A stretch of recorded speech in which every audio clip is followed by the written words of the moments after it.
And there we go. Hello. Hello. Hi. Hello. Yes, I'm sure it's recording. Alright, so Eleanor Roosevelt, she was a diplomat, American politician, and activist who served as a spokeswoman in the United Nations.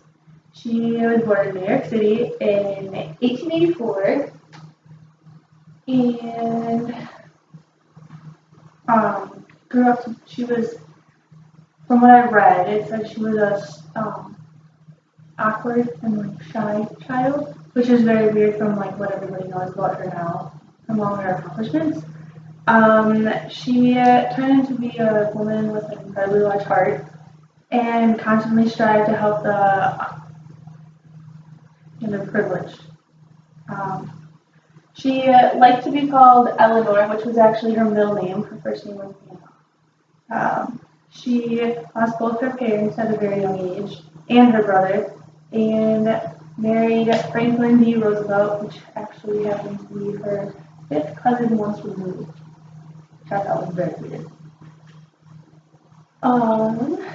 When she was 15, she attended Allenwood Academy in London. The headmistress, whose name was Marie, it's French, so it's hard to say for me, Silvestre, I think. She ran schools in London and France for daughters who came from prominent families of Europe and America. She wasn't only just a teacher for Eleanor, she was a mentor and a parent and also a friend. She inspired Eleanor with how much she was independent as a woman, because back then it was very unheard of that women were independent. They were the typical housewives, stay home, things like that. They were very close, and actually Marie was basically the soul of Eleanor's great accomplishments. She gave her the encouragement and the strive to do everything that she accomplished with her life. In 1920, Eleanor joined the League of Women Voters, which is an American civic organization that was formed to help women take a larger role in public affairs as they won the right to vote. They also, in this year, actually got the right to vote, which is the 14th Amendment. Little side note, Wyoming was admitted as a state in 1890 and was already allowing women to vote, and the first state to technically have women's suffrage.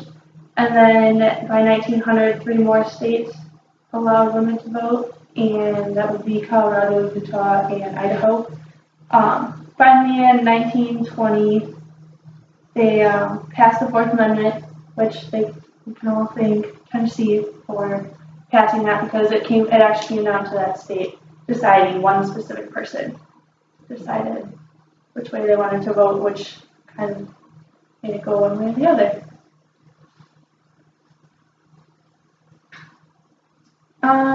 In 1928, President Roosevelt announced that the United States was closer than ever to eliminating poverty. The poverty level was very low. They searched and searched for the poverty level. It's very hard to find. And then in 1929, the Great Depression happened, usually by the stock market crashing. During this year, Eleanor Roosevelt decided to help the unemployed with food lines, which were also known as bread lines. Agencies would put those on for the unemployed. They would serve minimal amounts of food because there were so many people affected by the Great Depression. And then in 1946, she joined the United Nations.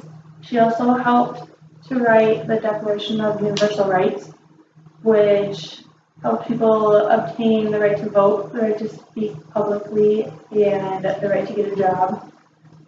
There were 18 members, all with different nationalities and political experiences with this committee, and she actually chaired the committee.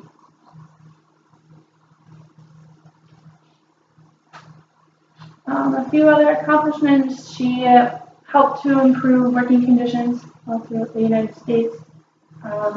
She was the first lady to ever hold all-female press conferences. And then she worked with the NAACP with African Americans obtaining their rights, which it stands for National Association for the Advancement of Colored People. It was formed in 1909. It was formed because of all the racism that was going on and everything that, like, just discriminating against blacks and everything. So they wanted economic equality for them, and it consisted of 300,000 members. And then lastly, I just made a slide of all of her accomplishments. I think looking back through all the research that I did, she accomplished a lot and was involved in a lot of different things throughout her life. She passed away of tuberculosis very early, but for being a young woman, I think she accomplished a lot, especially in that time era.